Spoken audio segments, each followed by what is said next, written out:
പദ്ധതി നിർവഹണത്തിൽ ലക്ഷങ്ങളുടെ ഗുരുതര തട്ടിപ്പ് കണ്ടെത്തിയതിനെ തുടർന്ന് ഇടുക്കി മൂന്നാർ പഞ്ചായത്ത് സെക്രട്ടറിയെയും അസിസ്റ്റന്റ് സെക്രട്ടറിയെയും സസ്പെൻഡ് ചെയ്ത നടപടി അഭിനന്ദനാർഹമാണെന്ന് പരാതിക്കാരൻ റിയാസ് ആർ.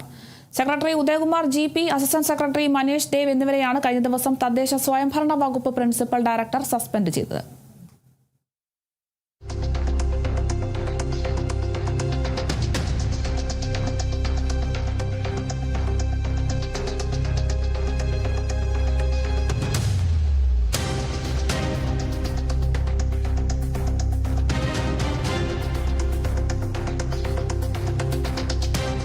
കഴിഞ്ഞ സാമ്പത്തിക വർഷത്തിലെ വിവിധ പദ്ധതികളിലാണ് ലക്ഷങ്ങളുടെ തട്ടിപ്പ് നടന്നതായി കണ്ടെത്തിയത്. വിദ്യാർത്ഥികൾക്കുള്ള ലാപ്ടോപ്പ് വിതരണത്തിൽ അനർഹരെ തിരികെ കയറ്റി പണം വാങ്ങി ലാപ്ടോപ്പ് നൽകിയതായി കണ്ടെത്തി. ഇതോടൊപ്പം പട്ടികജാതി വിഭാഗത്തിൽപ്പെട്ട വയോജനങ്ങൾക്കുള്ള കട്ടിൽ, മെത്ത തുടങ്ങിയവയുടെ വിതരണത്തിലും വ്യാജ ഗുണഭോക്താക്കളെ തിരികെ കയറ്റി. വിവിധ പദ്ധതികളിൽ വ്യാജരേഖകളുണ്ടാക്കി ക്രമക്കേടുകൾ നടത്തി. മൂന്നാറിലെ മാലിന്യ സംസ്കരണത്തിനായി വർഷം തോറും 2 കോടിയിലധികം രൂപ ചെലവഴിക്കുന്നുണ്ടെങ്കിലും മാലിന്യ സംസ്കരണം കാര്യക്ഷമമല്ല എന്ന് വിലയിരുത്തി.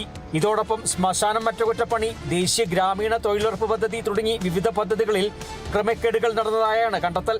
മൂന്നാർ സ്വദേശി റിയാസ് ആർ, മുഹമ്മദ് എബ്രഹാം നൽകിയ പരാതിയുടെ അടിസ്ഥാനത്തിലാണ് പ്രത്യേക അന്വേഷണ സംഘം നടത്തിയ പരിശോധനയിൽ പഞ്ചായത്തിലെ ഗുരുതര ക്രമക്കേടുകൾ കണ്ടെത്തിയത്.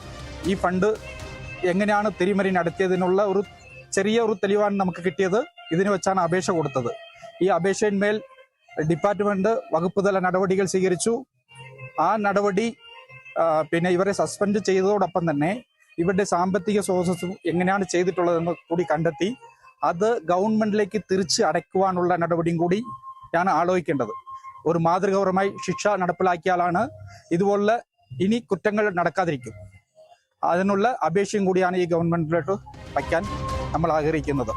തുടർന്നാണ് കഴിഞ്ഞ ദിവസം മൂന്നാർ ഗ്രാമപഞ്ചായത്ത് സെക്രട്ടറി GP ഉദയകുമാറിനെയും അസിസ്റ്റന്റ് സെക്രട്ടറി മനീഷ് ദേവിനെയും സസ്പെൻഡ് ചെയ്ത് തദ്ദേശ സ്വയംഭരണ വകുപ്പ് പ്രിൻസിപ്പൽ സെക്രട്ടറി ഉത്തരവിറക്കിയത്.